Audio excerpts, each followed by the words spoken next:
एको देवः स्वामिनारायणोऽयम् एको मन्त्रः स्वामिनारायणेति एको वैद्यः स्वामिनारायणोऽयम् एकोपास्यः स्वामिनारायणो नः।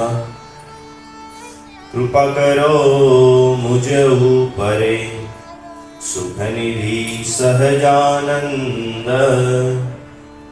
गुण तमारा गाववा बुद्धि आपजो सुख कंद गुण तमारा गाववा बुद्धि आपजो सुख कंद। श्री स्वामीनारायण भगवान जय।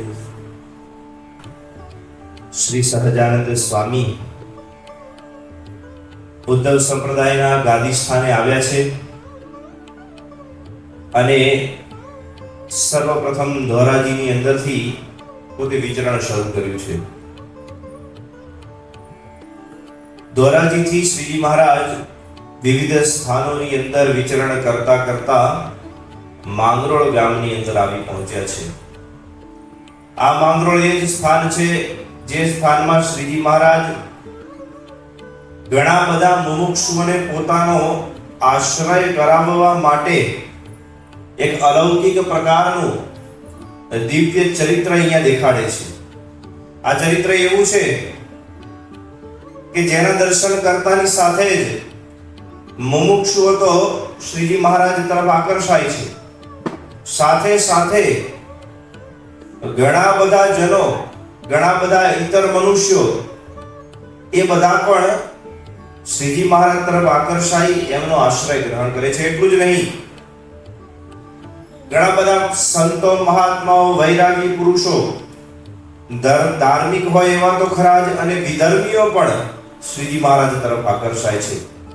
એનું વર્ણન કેવું છે એ આગળ આપણને જાણવા મળશે, પરંતુ આજ માંગરોળની અંદર એક મેઘજી નામનો ભક્ત નિવાસ કરીને રહે છે। મેઘજી બુદ્ધિ ચાતુર્યની અંદર શ્રેષ્ઠ છે, કારણ કે પોતે વૈશ્ય પણ છે, વૈશ્ય જ્ઞાતિનો છે, એટલે એમ પણ બુદ્ધિશાળી છે, સાથે સાથે ભગવાનની એના ઉપર થોડી કૃપા દ્રષ્ટિ છે, એટલે એને એક પ્રકારની સિદ્ધ દશા પ્રાપ્ત થઈ છે અને પોતે સ્વતંત્ર થકો દેહને ધારણ કરે છે અને દેહમાંથી પાછા નાડી પ્રાણ ઇત્યાદિ ખેંચી બ્રહ્મરંધ્રને છેદી અને દૈવ માર્ગે જઈ શકે છે, ભગવાનના ધામને વિશે જઈ શકે છે અને પરત પાછો પોતાના દેહમાં આવી શકે છે, અર્થાત સમાધિની સ્થિતિને પ્રાપ્ત કરનારો એવો આ મહાન સિદ્ધ બન્યો છે। પાછો રામાનંદ સ્વામીનો બહુ જ જૂનો શિષ્ય છે। રામાનંદ સ્વામી પોતે ધામવાસ થયો એટલે આ મેઘજીને મનમાં થયું કે હવે તો રામાનંદ સ્વામીના શિષ્યોના ગણમાં હું સૌથી શ્રેષ્ઠ છું, મારાથી શ્રેષ્ઠ હવે રામાનંદ સ્વામીના શિષ્યોની અંદર બીજું કોઈ જ નથી, એવું મનોમન માને છે। જ્યારે શ્રીજી મહારાજ માંગરોળમાં આવ્યા ત્યારે ઘણું બધું અભિમાન કરવા લાગ્યો।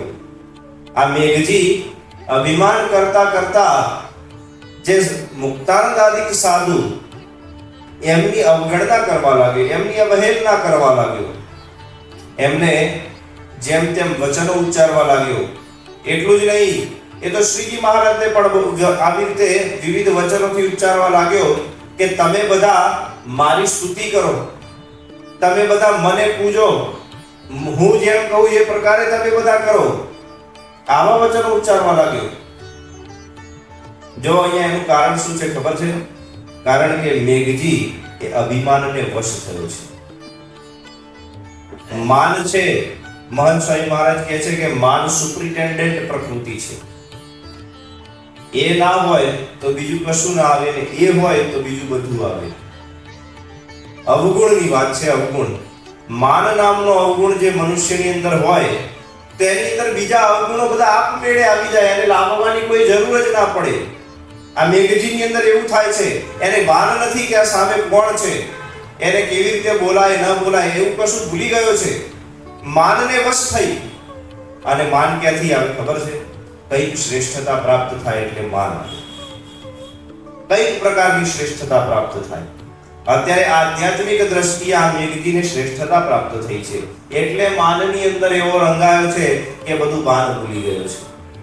કોઈકને જગતના લોકની અંદર કઈક પ્રકારની એવી શ્રેષ્ઠતા પ્રાપ્ત થાય, કોઈકને એવા પ્રકારનું માન સન્માન મળે, કોઈકને એવો હોદ્દો મળી જાય, કોઈકને ધન ઇત્યાદિની પ્રાપ્તિ થાય, કોઈકને કઈક પ્રાપ્ત થાય, કોઈકનું દેહે કરીને સુખ પ્રાપ્ત થાય. તો એવું કઈક ને કઈક જગતની અંદર બીજા લોકો છે એની પાસે કરતા પોતાની પાસે શ્રેષ્ઠ પ્રાપ્ત થાય એટલે માન આવવાની શરૂઆત થાય. એ માનનો વધારો થવાથી અભિમાન થાય અને અભિમાન એ સર્વત્રનો નાશ કરનારું થાય. આ મેઘજીને હવે એવી થવાની હતી, એની હાલત હવે એ જ પ્રકારની થવાની હતી. એનું સર્વસ્વ નાશ થવા એ જાણે તત્પર બન્યો હોય એવી પ્રકારની આ તૈયારીઓ કરી છે. શ્રીજી મહારાજને ચેતવ્યો, મેઘજી સાવચેત થઈ જા. મુક્ત મુનિ ઇત્યાદિ કે મોટા સાધુઓ એમની અવહેલના ન કરીશ. આ તો પૂજવા યોગ્ય સાધુ છે અને એને તું આમ જેમ તેમ બોલે છે, તને શરમ નથી આવતી? નિશ્ચય તારું અધમ થશે, તારું સારું નહીં થાય, માટે તું શાંત થા. પણ છતાંય મેઘજી શાંત રહેતો નથી અને જેમ તેમ વચન ઉચ્ચારે છે. હે સહજાનંદ સ્વામી, હે વર્ણી, તમે શું જાણો? હું તો રામાનંદ સ્વામીનો જૂનો શિષ્ય છું. અરે તમે તો હમણાં આવ્યા છો, ઉપરથી તમારે મારી સેવા પૂજા કરવી જોઈએ. આવા પ્રકારના વચનો ઉચ્ચારે છે. હું કેટલો મહાન છું, હું સિદ્ધ દશાને પામેલો છું એમ કરી બાજુમાં જ એક ગરમ તેલનું તપતું તેલ હતું, એનું કડાયું હતું, એની અંદર પોતે હાથ નાખી દીધો.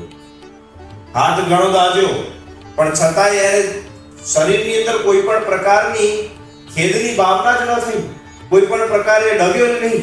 કારણ કે એવી સિદ્ધ દશાને એને પ્રાપ્ત કરી હતી કે શરીરના ભાવોથી એ વિરુપ્ત થઈ ગયો હતો. આવી સિદ્ધ દશા છે પણ છતાંય જો અભિમાન કેટલું કરે છે.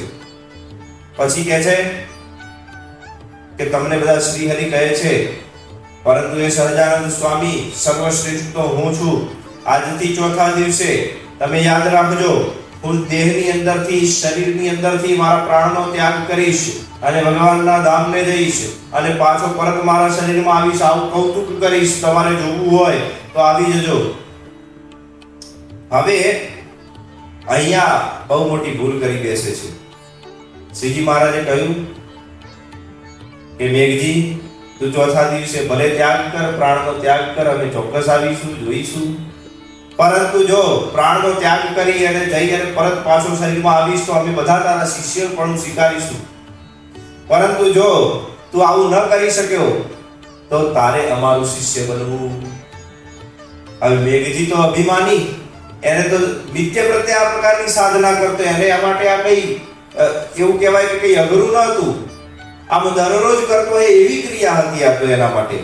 જેમ માણસો દરરોજ સ્નાન કરે, નાય ધોવે, ખાય પીવે, એ એની નિત્ય ક્રિયા કહેવાય. એવી રીતે મેઘજી માટે સમાધિ કરવી એ સાવ સામાન્ય હતું અને રોજ કરતો જ હતો. પણ હવે શ્રીજી મહારાજે એને એક પ્રકારનું વચન કહ્યું છે કે ભાઈ તું હવે નિશ્ચિત થઈ જા અને ચોથા દિવસે તું તારા પ્રાણનો ત્યાગ કરીને બતાવે. કારણ કે આ સમસ્ત સૃષ્ટિ એના અધિપતિ એ ભગવાન જ છે. ભગવાન જેમ ધારે તેમ થાય છે. કાળ, કર્મ અને માયા એ બધાનું પણ ભગવાન જેમ ચલાવવા દે એટલું જ ચાલે. ભગવાનની ઈચ્છા થાય કે આ લોકોનું નથી ચાલવા દેવું તો ના ચાલવા દે. ભગવાનની જેમ ઈચ્છા થાય એ પ્રકારે કરે. તો પછી આવા નાના મોટા સિદ્ધોની તો શું વાત કરવી. એ બધાના પણ નાડી પ્રાણ સંકેલવા કે ન સંકેલવા એ બધું શ્રી હરિની ઈચ્છાથી થાય, એમાં શંકાને સ્થાન નથી. મેઘજી હવે પહેલા દિવસથી શરૂ કરી અને બધા શ્રીજી મહારાજના જે આશ્રિત નથી એવા બધા જનોને ભોજન જમાડીને સંતૃપ્ત કરે. આખા ગામની અંદર બધાને ભોજન કરાવે, પોતાને ઘેર જે આવે બધાને ભોજન જમાડે. ખાલી શ્રીજી મહારાજના જે આશ્રિત હોય, દ્રઢ આશ્રિત, એ બધાને ન જમાડે. આવો એક પ્રકારનો વિદ્રોહ કર્યો. જો અભિમાન છે એટલે કેટલું બધું એની દુર્દશા થાય છે. અભિમાનને વશ થઈ પોતે તો શ્રીજી મહારાજનો મૌખિક રીતે દ્રોહ કરે છે, એ ઉપરાંત આવી રીતે એમના ભક્તોનો પણ દ્રોહ કરે છે. તો આ ભગવાનને ગમતું નથી. ભગવાનને કદાચ પોતાનો દ્રોહ કરે એ ચાલી જાય, પણ ભગવાન પોતાના ભક્તોનો દ્રોહ કરનાર એને સહન કરી શકતા નથી. અને એની કેવી દુર્દશા થાય છે, એનું પરિણામ કેટલું ભયંકર આવે છે એ પણ જોવા જેવું છે. મેઘજી આ પહેલો દિવસ, બીજો દિવસ, ત્રીજો દિવસ, 4 દિવસ સુધી ઘણા બધા જનોને જમાડ્યા, વિધર્મીઓને જમાડ્યા, બ્રાહ્મણોને જમાડ્યા, ચતુર્વર્ણના મનુષ્યોને જમાડ્યા, ઘણા બધા લોકોને જમાડ્યા. ખાલી જે શ્રીહરિનો આશ્રિત હોય એને જ ના જમાડ્યા. આવું એક તો પહેલા એને ભયંકર કાર્ય કર્યું, ઘોર અપરાધનું કાર્ય કર્યું. હવે ચોથે દિવસે બધાને જમાડી અને પોતે જે પ્રકારે વચન કહ્યું હતું એ જ પ્રકારે દિવસ ઉગ્યા પછીના ચોથા મુહૂર્તની અંદર મેઘજી આ રીતે પદ્માસન વાળીને વિરાજમાન થયો અને પદ્માસનની અંદર પોતે નિત્ય પ્રત્યે જે પ્રકારની ધારણા કરતો એ પ્રકારે જ યોગ સાધનાની અંદર લીન થયો. અને ત્યાર પછી સર્વપ્રથમ એણે પોતાના શરીરની અંદર રહેલા જે પ્રાણ, કારણ કે જીવ છે એ શાસ્ત્રોમાં કહ્યું છે કે ભલે અણુ સરખો સૂક્ષ્મ છે, પરંતુ પોતાની જ્ઞાન શક્તિએ કરી આખાએ શરીરની અંદર વ્યાપીને રહ્યો છે. એટલે સર્વપ્રથમ એને પોતાના પ્રાણ એ આખા શરીરની અંદર ખેંચી અને એક સ્થાનમાં એકત્રિત કર્યા અને હૃદય આકાશને વિશે પોતાના પ્રાણને લઈ આવ્યો.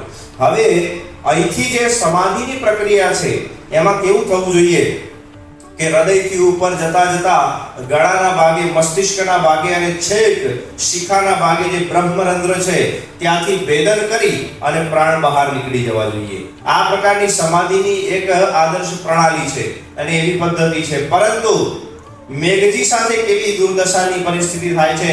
મેઘજીએ પ્રાણને એકત્રિત કર્યા, થોડા ચક્રો ભેદતા ભેદતા હૃદય આકાશને વિશે પ્રાણને લાવ્યો.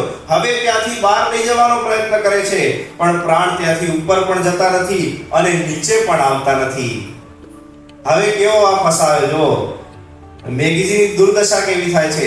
કદાચ પ્રાણ પાછા શરીરમાં વ્યાપી ગયા હોત તો બહુ વાંધો નતો, અથવા તો બ્રહ્મરંધ્રને છેદીને બહાર ચાલ્યા ગયા હતા હોત તોય પણ વાંધો નતો. પરંતુ આ અધ વચ્ચેની પરિસ્થિતિ, આની અંદર સાધકને ખૂબ જ યાતના અનુભવાય એવા પ્રકારની પરિસ્થિતિ હવે આ મેઘજીને થવા લાગી. કારણ કે હૃદય આકાશથી હવે તે પ્રાણ ઉપર પણ જતા નથી, પાછા શરીરમાં પણ આવતા નથી. પોતે સમાધિનો જાણનારો છે, સમાધિ અવસ્થાને તેને વારંવાર ઘણી બધી વખત પ્રાપ્ત કરી છે, પણ છતાંય ખૂબ પ્રયત્ન કર્યા, થોડા લાંબા સમય સુધી પ્રયત્નો કર્યા, પણ કોઈ પણ પ્રકારે એનું ભાવતું થયું જ નહીં. અને પછી તો અકળાઈ અને એને પાછા શરીરની અંદર પ્રાણને મોકલવાનો પ્રયત્ન કર્યો, પણ એમ પણ જાય નહીં, ઉપર જાય નહીં, દુર્દશાને પામવા લાગ્યો. અને ધીરે ધીરે કરતા એના શરીરની અંદર શક્તિ ખૂટી ગઈ, એટલે પછી ત્યાં ઢળી પડ્યો. કારણ કે ભલે શરીરની અંદરથી પ્રાણ ચાલ્યા જાય એટલે શરીર જીવતું રહે છે, અને પછી જ્યારે પ્રાણ પાછા આવે એટલે પાછું શરીર સજીવન થઈ જાય એ વાત સાચી છે. પરંતુ જ્યાં સુધી શરીરની અંદરથી પ્રાણ બહાર કાઢીએ ત્યાં સુધી તો શક્તિ જોઈએ. એ શક્તિથી નિશ્ચેષ્ટ અવસ્થાને પામી ગયો, શક્તિહીન થઈ ગયો અને ત્યાં ઢળી પડ્યો. જગતના લોકો બધા આહોવા લાગ્યા અને એને સમજાવવા લાગે કે ભાઈ તે શ્રીહરિનો દ્રોહ કર્યો છે એટલા માટે તારી આવી દુર્દશા થઈ છે, નહીતર તો તું તો સમાધિ સિદ્ધ છે, સિદ્ધ દશા વાળો છે, નહીતર તારી સાથે આવું કેમ થાય. ઘણો સમજાવ્યો, માને નહીં. હજુ જુઓ કેટલી જીવની અવળાઈ, અભિમાન કેટલું બધું.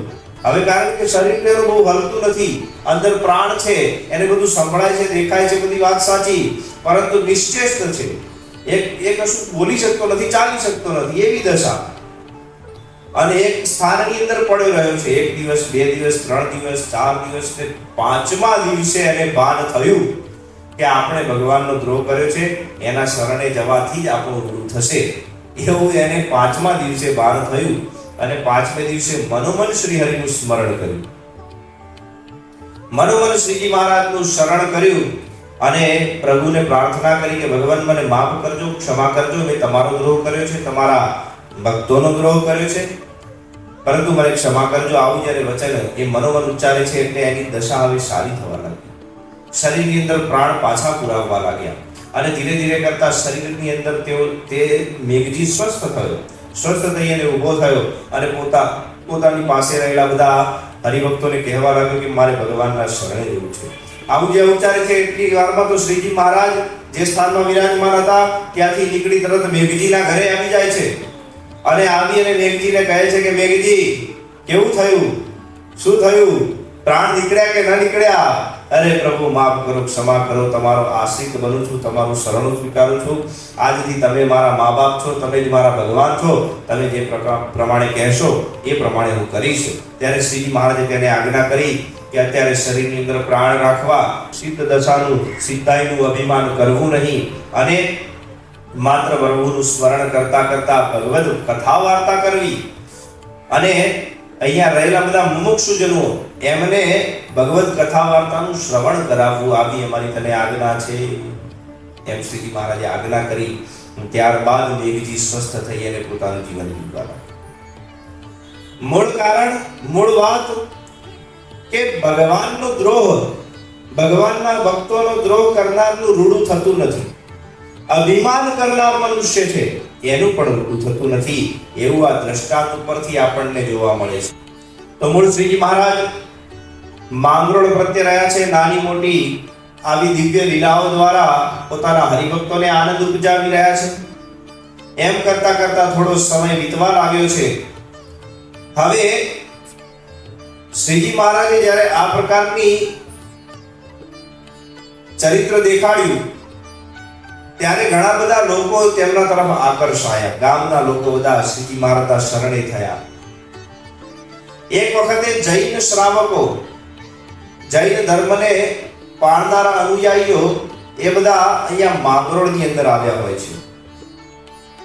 હવે માંગરોળની અંદર આ બધા જૈન ધર્મના લોકો એ શ્રીજી મહારાજના સમીપે આવે છે અને આવીને કહે છે કે અમે સાંભળ્યું છે કે તમે બધાને પોતાના ભગવાનના દર્શન કરાવો છો, સમાધિ અવસ્થાની અંદર મોકલી અને ભગવાનના દર્શન કરાવો છો. તો અમને એવા દર્શન કરાવો. અમે જૈન છીએ માટે અમારા જે 24 તીર્થંકરો એના દર્શન અમને કરાવો.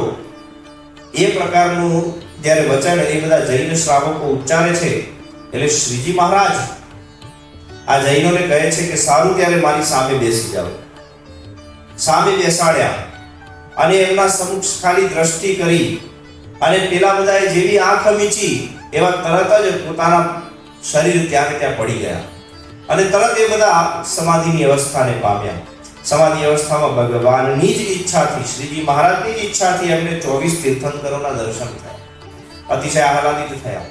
જ્યારે ઘણો બધો સમય વીતી ગયો એટલે એમના જે કહેવાય કે બધા સગા સ્નેહીઓ એ બધાને ખબર પડી કે આપણા જે બધા સંબંધી, તો આપણા જે જન છે, બધા સ્નેહીજન, એ બધા આ તે માંગરોળની અંદર ગયા છે અને ત્યાં નિશ્ચેષ્ટ અવસ્થાને પામ્યા છે. એમને તો એમ જ લાગ્યું કે મૃત્યુ પામી ગયા છે. એટલે બધા દોડતા આવ્યા, હે પ્રભુ દયા કરો, કૃપા નિધાન દયા કરો, અમારા આ બધા સ્નેહીજનોને તમે જીવતા કરો. ત્યારે શ્રીજી મહારાજ એમના તરફ દ્રષ્ટિ કરે છે એટલે તરત પાછા બધા જાગતા થાય છે.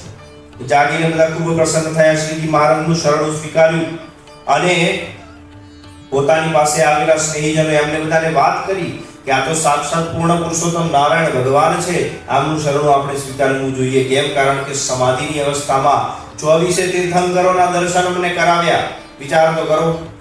આવા પ્રકારનું વચન ઉચ્ચાર્યું એટલે બધા જ જૈનો ભેગા થઈ અને શ્રીજી મહારાજના ચરણે જાય છે અને ભગવાનનું શરણું સ્વીકારે છે, ભગવાનની આજ્ઞા મુજબ જીવે છે.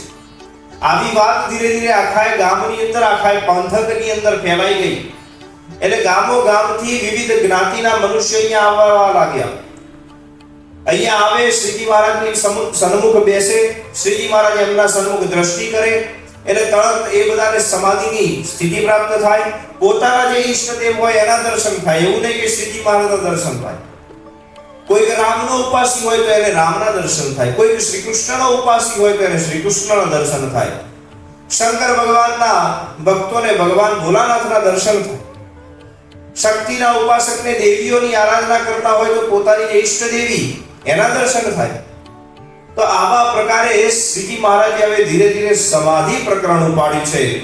અને એવું સમાધિ પ્રકરણમાં શ્રી હરિચરિત્રામૃત સાગર ગ્રંથની અંદર કહેવાયું છે, સિદ્ધાનંદ સ્વામી લખે છે કે એવા પ્રકારનું આ પ્રકરણ છે કે જેની અંદર ગામો ગામથી બધા હરિભક્તો નથી તેવા પણ બધા વિવિધ ધર્મના લોકો આવી રહ્યા છે, વિવિધ સંપ્રદાયને માનનારા આવી રહ્યા છે. શ્રીજી મહારાજ એમના સન્મુખ દ્રષ્ટિ કરતા માત્રથી સમાધિ થાય છે. સમાધિ થાય એટલે એક પછી એક બધા સભાની અંદર ઢળી પડવા લાગ્યા.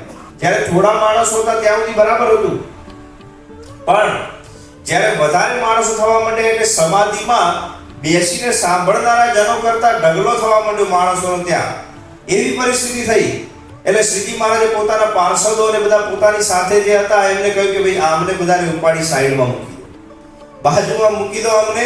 એમને પછી ધીરે ધીરે પછી આપણે કંઈક ઉપાય કરીશું, જ્યારે પાછા આવશે ત્યારે કંઈક કરીશું. કારણ કે અત્યારે આવક વધારે છે, હવે એમને જગાડવાનો સમય નથી ભાઈ. એમને જગાડવાની અંદર પેલા જે બીજા આવીને બેઠા છે લાઈનમાં એ બધાને સમાધિ ક્યારે કરાવીશું, એટલે અત્યારે આ બધાને મૂકી દો સાઈડમાં, પછી આપણે એ લોકોનું કંઈક કરીશું.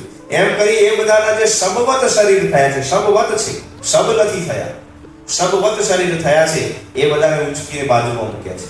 એટલે પછી કેવી પરિસ્થિતિ થઈ? થપ્પી મારવાનો સમય આવ્યો, ઢગલો કરવો પડે. આમ વ્યવસ્થિત પછી આમ ચોરસ આકારની અંદર વ્યવસ્થિત બધાને ઊંઘાડે, એના ઉપર બીજો ત્રીજો એમ કરી આખી વ્યવસ્થિત થપ્પી બનાવી.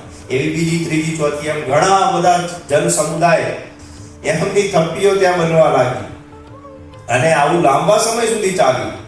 હવે પછી શું થાય? કારણ કે પેલો તો સમાધિની અંદર હોય, શ્રીજી મહારાજે એને પાછો બોલાવ્યો ના હોય, એટલે એ તો અંદર ભગવાનનો આનંદ લેતો હોય સમાધિ દશાની અંદર, એને તો પાછું આવવાનું મન પણ ના હોય, એટલે આનંદ લેતો હોય. પણ એના સગા સ્નેહી પૂછતા દોડતા આવે, હે પ્રભુ દયાનાથ દીનાનાથ દયા કરો, કૃપા કરો, કરુણા નિદાન, એ પ્રકારનું વચન ઉચ્ચારે. એટલે તારો ભાઈ સગા સ્નેહી કોણ છે ભાઈ અહીંયા? એટલે કે અમુક નામનો માણસ. ક્યાંથી આવેલો? કે અમુક જગ્યાએથી. એમ પેલી થપ્પી સામે પડી, જોઈ લે એની અંદર કયો છે, ઉઠાઈ લાવો ભાઈ, ચાલો. એને ઉઠાઈ લઈએ, સામે મૂકો એટલે છડી અડાડે, પાછો જીવતો થઈ જાય. એને લઈને બધા આહા આનંદ પ્રભુ પ્રભુ દયા નિદાન કૃપા નિદાન ગુણલા ગાતો જાય. શ્રીજી મહારાજનો આશ્રય સ્વીકાર કરે, શ્રીજી મહારાજે ધર્મનો ઉપદેશ આપે, એને સ્વીકાર કરીને પાછો જાય. આવું લાંબા સમય સુધી ચાલ્યું. એક વખતે આ માંગરોળના જે એ વખતના સમયની અંદર નવાબ હતા વ્રજદીન. અહીંયા શાસ્ત્રની અંદર એનું નામ વ્રજદીન કહેવામાં આવ્યું છે, પણ એનું મૂળ નામ એ વખતે બદરુદ્દીન હતું. તો આ વ્રજદીન એનો સાળો હતો કાજી. આ કાજીને પણ આવી વાત સાંભળવામાં આવી કે ભાઈ આપણા માંગરોળની અંદર તો બહુ જોરદાર પ્રકારનું કંઈક ચરણ ચાલ્યું છે, કોઈક હિન્દુ ધર્મના ગુરુ છે, એ આવી અને બધાને સમાધિ દશા કરાવે છે અને જેને જે ગમે એ દેવના દર્શન કરાવે છે. રાજી થઈ અને પોતે કંઈક પામવાની ઝંખનાથી આ કાજી એ શ્રીજી મહારાજની સમીપે આવે, પોતાના કેટલાક મિત્રોની સાથે. કાજીએ આવી અને શ્રીજી મહારાજને નમસ્કાર કર્યા છે, વિનયપૂર્વક તે વાણી ઉચ્ચાર્યો છે કે તમે શ્રી હરિ છો, ભગવાન છો, ભગવાનનું સાક્ષાત સ્વરૂપ આ પૃથ્વી પર વિચરણ કરી રહ્યા છો એવું અમે સાંભળ્યું છે, અને તમે બધાને પોતાના ઈષ્ટદેવના દર્શન કરાવો છો. એ વાત સાચી છે? શ્રીજી મહારાજ કે હા, વાત સાચી છે. તો કે અમને તમે અમારા દેવના દર્શન ના કરાવી શકો? હા, કરાવી શકીએ. અમને અમારા પૈગંબરના દર્શન ના થાય? કે હા થાય. બેસી જાઓ. સામે બેસાડ્યો કાજીને. કાજીને સામે પણ દ્રષ્ટિ કરી એટલે કાજી તરત સમાધિ અવસ્થામાં એને પણ એના મુસ્લિમ દેવના દર્શન થયા, એને પૈગંબર મોહમ્મદના દર્શન થવા લાગ્યા. અહો ભાવને પામ્યો. સમાધિમાંથી શ્રીજી મહારાજે પાછો બોલાવ્યો, શ્રીજી મહારાજનું શરણું ગ્રહણ કર્યું. શ્રીજી મહારાજ જેમ વચન ઉચ્ચારે એ પ્રમાણે એને જીવન જીવવાનું શરૂ કર્યું. એના જીજાજીને ખબર પડી, એટલે માંગરોળના નવાબને ખબર પડી કે આ રીતે શ્રીજી મહારાજ અહીંયા આ રીતે એક સુંદર પ્રકારનું વૃતાંત ચલાવ્યું છે, બધાને સમાધિ દશા કરાવી છે, અમારા શાળાને પણ કરાવી, મોહમ્મદના દર્શન કરાવ્યા. એટલે રાજી થયો. શાળા સહિત પરિવાર સહિત આ વ્રજદીન એ શ્રીજી મહારાજને શરણે થયો અને ભગવાનનો ભક્ત આશ્રિત બન્યો. શ્રીજી મહારાજે એને ધર્મનો ઉપદેશ આપ્યો, સાચા ધર્મનો ઉપદેશ કર્યો કે આ પ્રકારે જીવન જીવવું, ધર્મની અંદર રહેવું, નીતિ નિયમથી યુક્ત જીવન જીવવું. રાજા છો તમે એટલે રાજાના ધર્મોની અંદર રહેવું, પ્રજાનું સારી રીતે પાલન કરવું વગેરે ઘણા બધા ઉપદેશ શ્રીજી મહારાજે એ રાજાને પણ આપ્યા. એટલે આવું લાંબા સમય સુધી શ્રીજી મહારાજે અહીંયા સમાધિ પ્રકરણ એ માંગરોળ ખાતે ચલાવ્યું છે. બધા હરિભક્તોને ખૂબ લાભ આપ્યો છે, ખૂબ સ્નેહ આપ્યો છે. એવા પ્રકારનું પ્રકરણ ઘણા લાંબા સમય સુધી ચાલ્યું.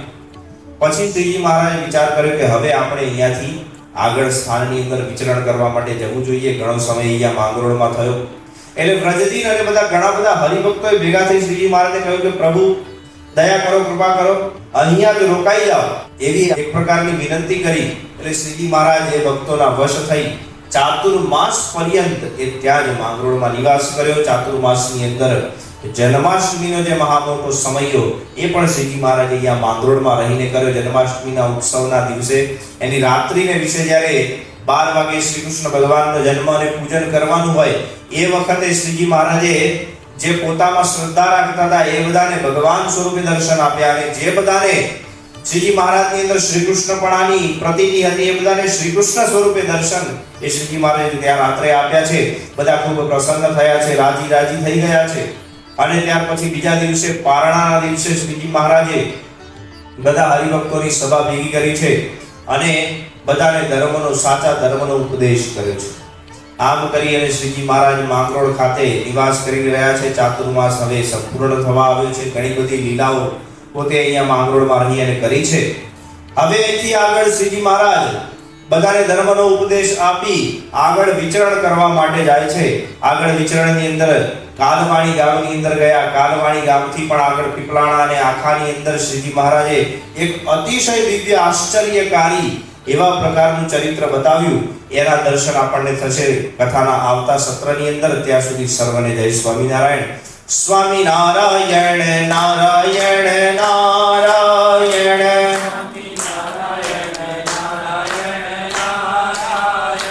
સ્વામિનારાયણ નારાયણ નારાયણ,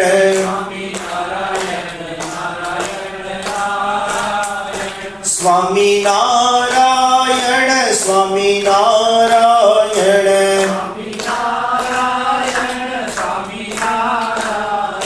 સ્વામિનારાયણ નારાયણ નારાયણ.